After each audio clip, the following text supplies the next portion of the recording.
then when the wolves were turned out of their pens in Yellowstone Park, the Soda Butte Pack immediately came here.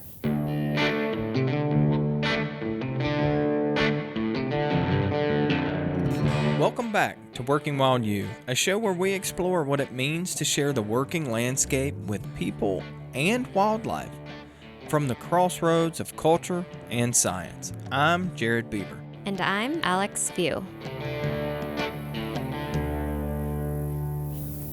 And they denned up here. And you can imagine, we were torn between all of our neighbors and all the ranchers who just were going to shoot, shovel, and shut up. But we made the decision that we weren't going to do anything until we had a problem. Shoot, shovel, and shut up. When wolves were reintroduced into Yellowstone, they returned to a landscape of fear where many folks, including livestock producers, had grown accustomed to their absence. And change can often be challenging. The return of wolves added a new dimension to what it means to live in the working wild, whether you saw that as a positive or a negative. We spoke with Julia Childs. She lives on her family ranch, homesteaded by her grandfather in 1901. And there, Julia's family runs cattle, yearlings to be exact, just north of Yellowstone Park on the short grass prairie. So really, when wolves were first reintroduced to Yellowstone National Park in January of 1995, it was basically just a hop, skip, and jump for them to make it over to her neck of the woods. And arrive they did. Within a year of the Yellowstone reintroduction, a pack set up camp at Julia's ranch.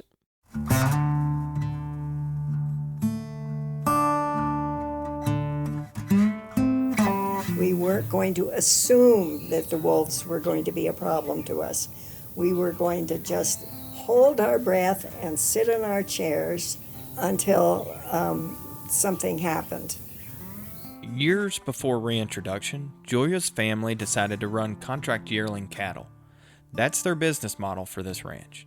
And we think that one reason the wolves don't bother them very much, besides the fact that they're not used to eating them, they're not their favorite food when they first came.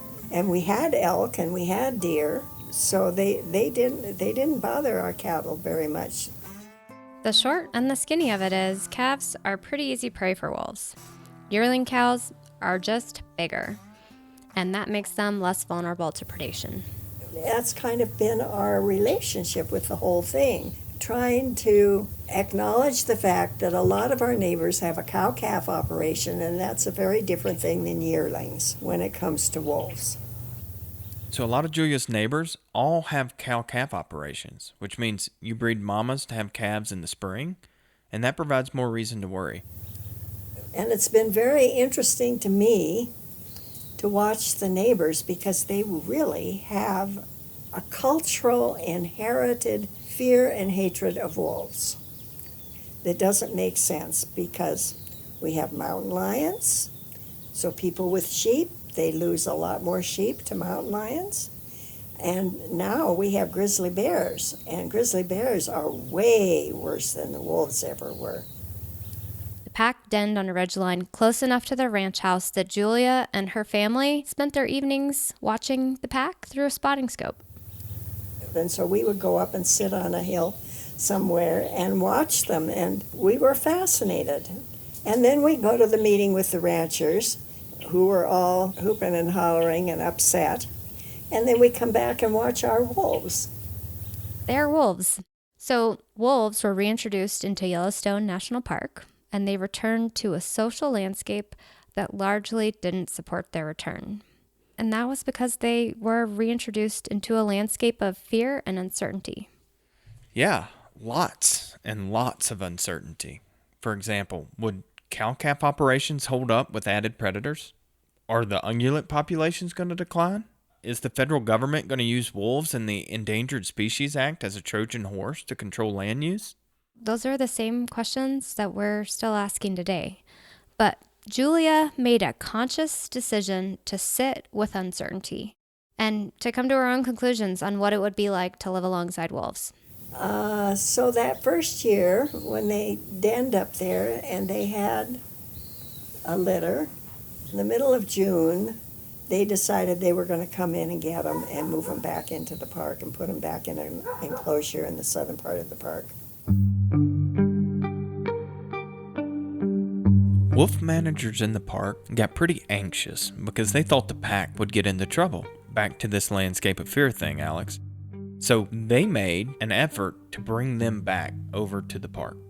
And so a U.S. Fish and Wildlife Service biologist literally crawled into the den headfirst, hoping it was empty, except for the pups. The pups were about this big, like German Shepherd puppies that are about 3 months old. And then with them in our backpacks, we hiked down to where the helicopter was, and they put them in a crate. They captured all of the pack except for one adult they couldn't find, and they brought them back to the park. So that was the end of the Soda Butte pack. But immediately, of course, another pack moved in eventually. Not so eventually, pretty fast. So that's what reintroduction looked like in the Northern Rockies. It's painted as a reintroduction into a protected national park. But within a year of their reintroduction, they were denning and reproducing on private ranches. So how did we get here? I mean, why were wolves being reintroduced into Yellowstone in the first place? So to understand this, we need to take a step back from Roscoe, Montana. We need to understand the motivation to reintroduce wolves in the first place. And we need to understand the policies that made it all possible. Sit tight, we'll be right back. Hey listener, we really appreciate you listening to Working Wild U. And we have a small favor to ask. Please head over to our show notes and fill out the listener survey. We want to learn more about you and what impact this show is having. Your feedback will inform how we make the show in the future and help us obtain funding so we can continue this important work. Thank you. Now back to the show. And so wolves were actually one of the first species listed under the Endangered Species Act. You may recognize that voice as Ed Bangs from an earlier episode, a now retired U.S. Fish and Wildlife Service biologist who was in the thick of wolf reintroduction and recovery for decades. And if we're talking about what made wolf reintroduction and recovery possible, we can't do that without talking about the Endangered Species Act.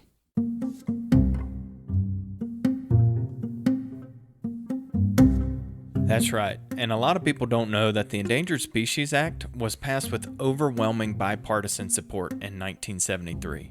Amidst a flurry of environmentally focused legislation that included the Clean Air Act, the Clean Water Act, and many others.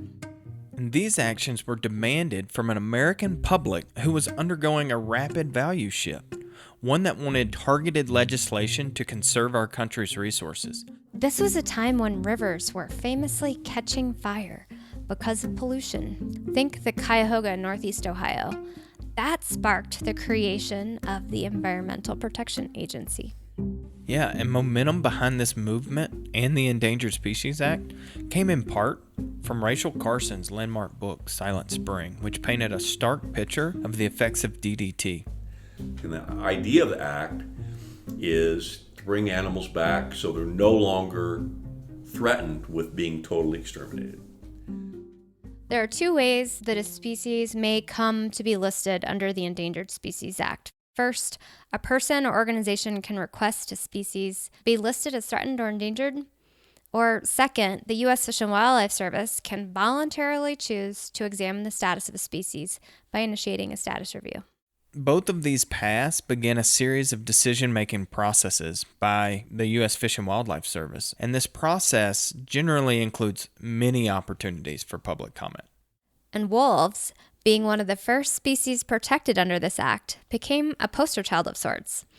And really, this is just a match made in heaven because today, the Endangered Species Act, once passed with bipartisan support, is now just as controversial as its canid counterpart. So there's a lot of debate about what the Endangered Species Act is really about. And so some people think it means ecological restoration. Other people means just barely enough that they're not going extinct, even if a bunch of them are in captivity. And so our society continues to wrestle with that. And there's all kinds of litigation, which is our way of fixing things. We used to just do it with an axe to the head. Now we go to court. And wolves, being a poster child for the Endangered Species Act, are also a vessel now for the different ways these ideas can play out. And one of the major flashpoints around wolves and their recovery is about just one question: their range. Where should they be recovered to?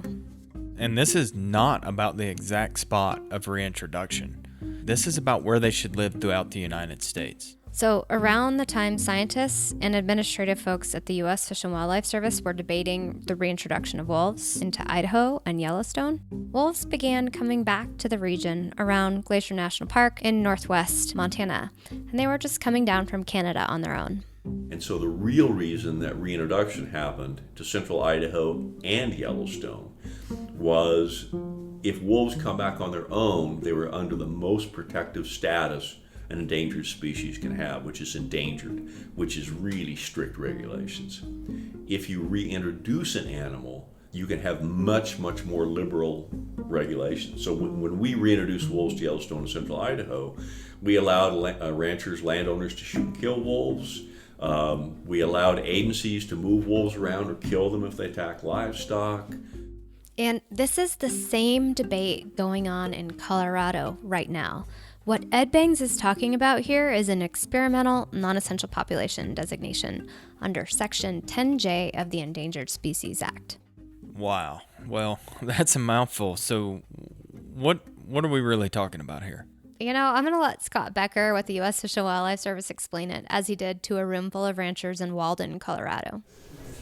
So when we talk about experimental populations, this is a special section under Section 10J of the Endangered Species Act. And basically it allows the Fish and Wildlife Service to designate listed species as experimental populations when they're reintroduced outside of their current range. And so in order to do that, they need to be geographically separated from other populations. Basically, 10J gives the U.S. Fish and Wildlife Service much more flexibility to manage a reintroduced population, which could mean selectively killing wolves that have gotten used to eating cows, like Ed mentioned.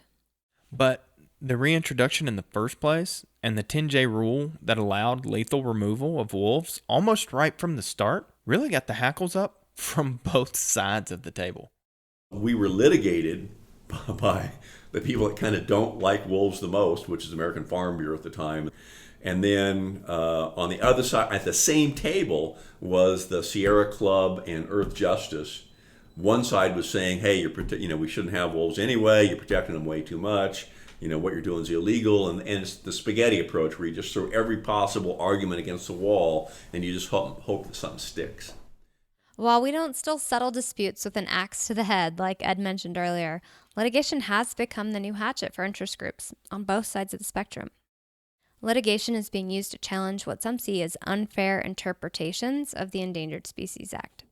And so both those groups were at the same table. In fact, the judge, he goes, it is not lost on me that I look at the people that are suing you are the opposite ends of the spectrum. And maybe that means we were in the middle place, or maybe that means we just pissed off everyone.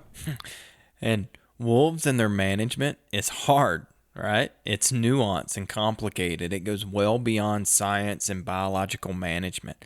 This is emotional, social, cultural stuff. It's exactly what we mean when we say centered at the crossroads of culture and science. You can't keep everyone happy. And like so many issues in our country, wolves are a flashpoint for different visions of land use in the West. All this has nothing to do with wolves. Wolves and wolf management has nothing to do with reality. It has to do with people arguing their values with other people. And one particular statute, one area, seems to be the most hotly debated and litigated fact of delisting and relisting of wolves from the Endangered Species Act. And after the break, we'll jump right in.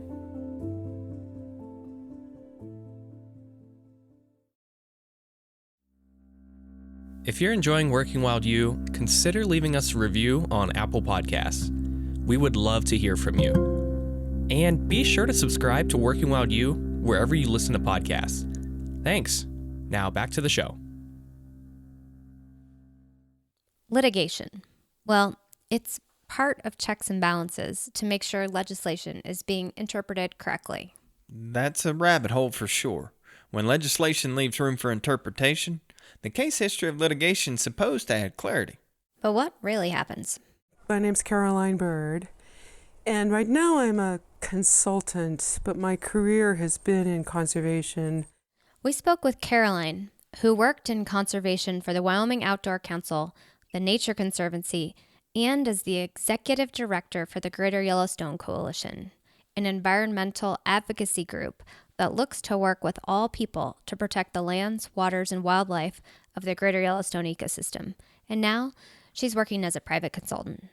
We were looking to understand how she, as an attorney and conservationist, understands the value of litigation. A lawsuit is a tool in a toolbox, and it's really just a doorstop to slow things down. Litigation is a pause. It's rarely the end, and it's rarely the solution. And when it comes to the Endangered Species Act, and specifically efforts to delist the wolf, some environmental advocacy groups have really been mashing that pause button pretty hard. So we talked about listing a species under the Endangered Species Act, but could you explain a little bit more about what you mean by delisting? You bet. Delisting a species, in theory, means to remove it from the list of threatened and endangered species once it's been recovered to a significant portion of its range. At this point, the federal government will turn over decision-making power to the states to manage them. This is important because state wildlife managers and many residents within those states want autonomy in the management of wolves. Many states welcome state management because it allows regulated hunting, one tool used to control population size. And one that also generates added dollars to the State Wildlife Conservation Fund through the sale of additional hunting licenses and tags. But this is really contentious because at the same time, many people are uncomfortable with the idea of state-regulated wolf hunting. It's just agreeing on how species are managed after recovery that's the real challenge. And oftentimes, that keeps species from being delisted or worse, flip-flopped back and forth.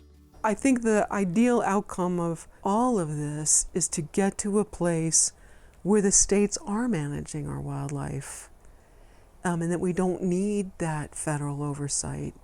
While some environmental advocacy groups are comfortable with the idea of state-level management under certain conditions, others will fight it tooth and nail to keep them federally protected to prevent the idea of hunting. But for now, let's jump back to wolf recovery. Here's Ed Bangs, who will walk us through what it looked like as a federal wildlife manager to work towards delisting wolves.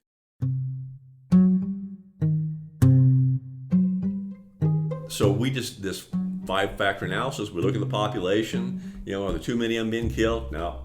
Is the habitat in good shape? Yep. Are there any disease or parasites that are going to get to them? No. Is climate change an issue for wolves? No. They're the most adaptable animal on the planet next to us. And, we looked at all that stuff and it's like, just check the boxes. And then we went forward with a rule which has public involvement to say, here's why we think wolves should be delisted. And this is the area we think they should be delisted in. Here's the legal reasons we think we can do that. And here's the biological reasons that support the factors on listing. And then after that, people that are unhappy with the decision go to litigation. When I worked as a wildlife biologist for an endangered species recovery program, I knew the recovery goals like the back of my hand, and we were working hard to meet those goals because that meant the species could be delisted. But it turns out that delisting is about satisfying legal requirements more than it is about meeting recovery goals. And to me, that was an aha moment. And from listening to you and Ed, my aha moment is that the Endangered Species Act is quite effective at preventing listed species from going extinct, but nearly impossible to get them removed from that list once officially listed. In fact, only 2.1% of listed species have been officially recovered. For wolves specifically, all but one effort from the U.S. Fish and Wildlife Service to delist them in the West have been overturned in the courts. So to give you a picture of the level of the back and forth in listing and delisting that has occurred for wolves, let's just look at Montana.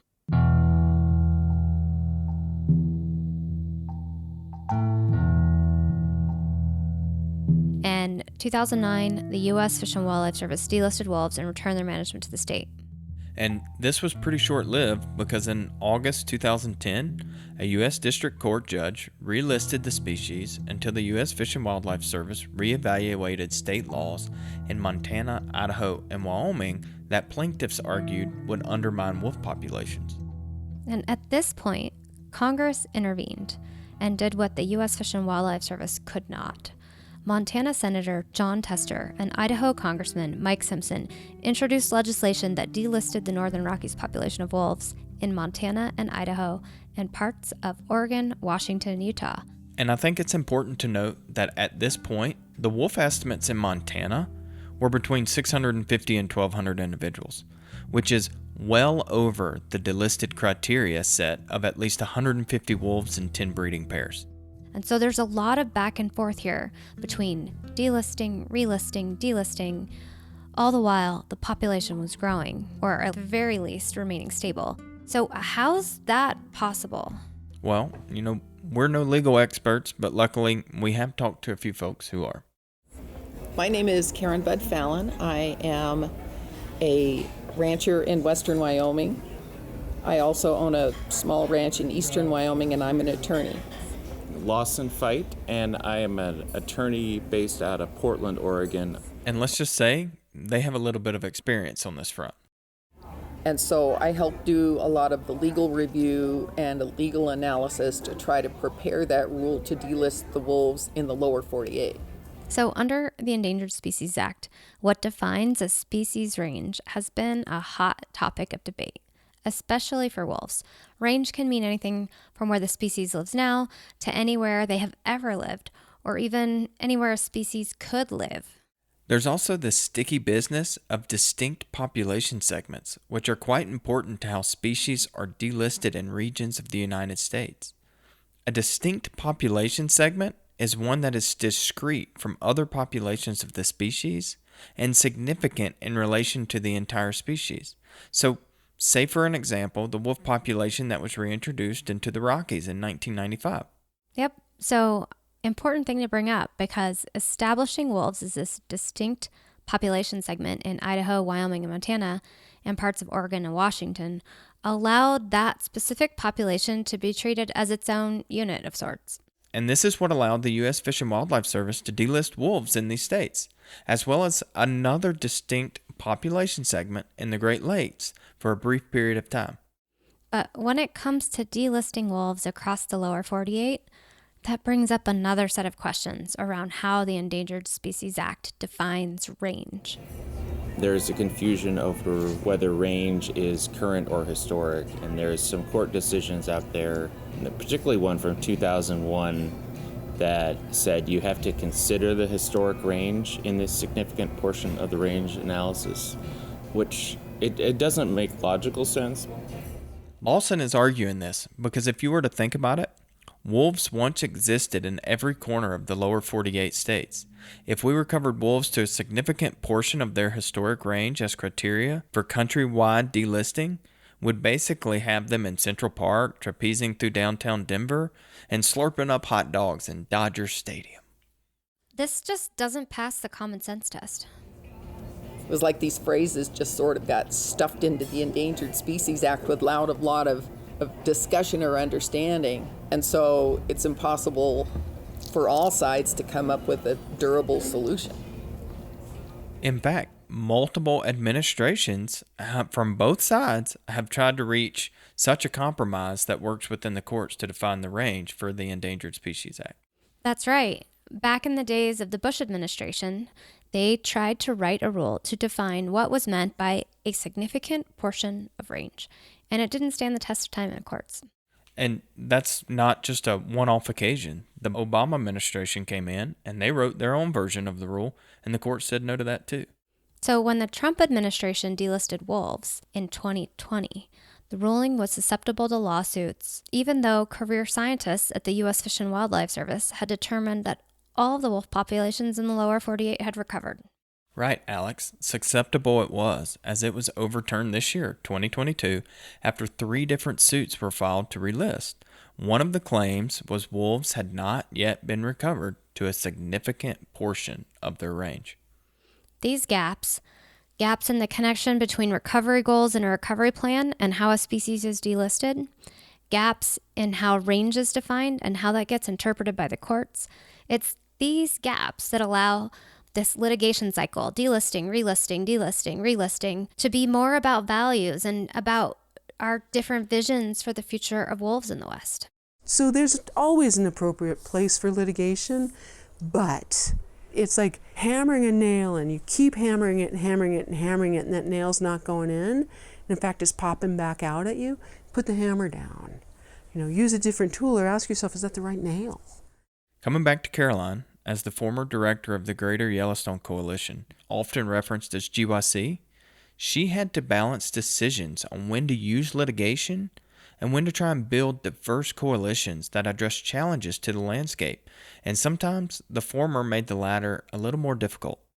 Like, no, we'll never talk to you because you were those bomb throwers. And it may or may not have been GYC, but people remember. It's like, no, you sued me. You went after me. I'm like, right, yeah, no. Now we have to start all over in building a bridge. While Caroline is proud of some of the litigation she spearheaded, including stopping a mine from potentially polluting the Yellowstone River just outside of the park, she stresses that there's also a place for collaboration to further more meaningful, long-lasting solutions. But in the context of litigation around wolves, it seems often these lawsuits are pitting wildlife advocates, who often want wolves to remain listed, against agricultural interest groups who want them delisted, undermining any efforts of good faith to find common ground, identify common values, and find a path forward to maintain working lands and wildlife in the West. And we're not trying to point fingers here. There's opportunities to find middle ground, to move forward incorporating the values and visions of both supposed sides of this debate. The answer there is, okay, let's sit down and talk together, because you're losing a bunch of calves and we're losing a bunch of wildlife. So let's work on this, and let's build that trust, and let's build that 80%, that win-win. That's not a win-lose. It's win-wins we need to find as wildlife managers, livestock producers, researchers, and wildlife advocates. One that supports thriving working lands that provide wildlife habitat in a changing West. It's in finding where our values overlap, such as appreciation for the open spaces and wild places of the American West, where we can start building bridges across this diverse group of folks. Building bridges and finding win-wins for working lands and wildlife is a big part of the solution, and a good place to end this episode. So coming up in our next episode, we'll talk about what really happens when wolves follow Little Red Riding Hood, or more likely your dog, to Grandma's house. Wolves in town. This is going to be a really fun episode. See you next time. Working Wild U is a production of Montana State University Extension and Western Landowners Alliance, with support from the Arthur M. Blank Family Foundation, Western SARE, and listeners like you. Today's episode was directed and edited by Zach Altman, and produced by Matthew Collins, Zach Altman, Alex Few, Jared Beaver, and Abby Nelson. Our hosts are Jared Beaver and Alex Few. Louis Wirtz is our executive producer.